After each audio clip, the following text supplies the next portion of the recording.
In our setting of ancient Greece, 431 BC, the Peloponnesian War is raging. So every little city-state has its own army, and they're allied with either Sparta or Athens. Those are the major superpowers of the time. But at first, the Peloponnesian War took place during the 5th century, which is a crucial moment in history for our civilization. Because as Thucydides says, it was the most important conflict in antiquity between the rise of a democracy and the ancestral system of the tyranny and the oligarchy. But also plenty other opposition between tradition and modernity, religion and science. That time period is still relevant for us today because we still embrace a lot of those philosophies. We still have the same questions that they were thinking about back then. So it was a match made in heaven for an Assassin's Creed game in Explore History. So the landscape of Greece is magnificent. We went to visit, and the epic vistas that it allowed us to create were something that we really wanted to concentrate on recreating in the world. Greece is made out of 85% of mountains, so it's a very mountainous landscape, which is great, by the way, because it's creating tons of layering, so we could play with fogs and mist, so to create a very unique ambience. It also plays with the sensation of the Odyssey as well, because there's always the sensation of what's beyond the next mountain range, what am I going to get when I go there?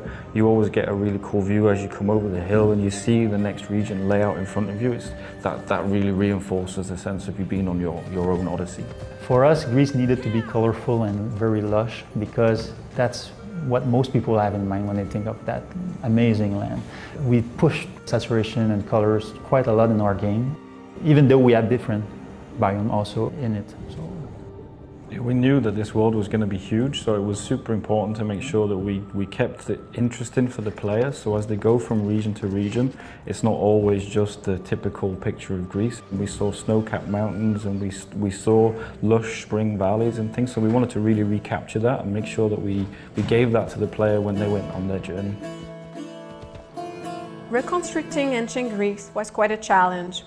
For some city, it was harder to find some specific data. For example, on Mykonos, nothing is remained. So it was quite hard to reproduce exactly the city as it was during antique time. The big challenge was the chaos that the Greeks used to build their cities. There was no urban planning as we know it today, so we needed to try and embrace that chaos. We tried to capture the importance of mythology for the ancient Greeks. The mythology is the integral part of their society, their social behavior, their belief, their religious tradition. Mythology also inspired them in their art, in their decoration of their temple. Also, mythology was used during that time period as a politic propaganda.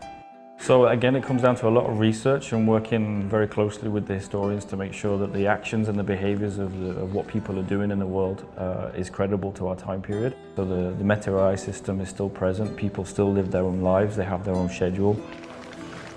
We were really lucky that our historical characters had quite a bit of information about them. You know, you have Plato's accounts of Socrates and who Socrates was and how he would infuriate people with the amount of questions he asked. And then we looked at historical documentation and the different myths and legends and the stories to help us craft the fictional characters and who we knew we wanted to represent, who we knew we couldn't leave out, and craft their personalities based on that. I'll do my best with what you've told me. Good luck. The heroes of the past, the legends, the myths, the philosophers, it is an amazing cultural setting to explore.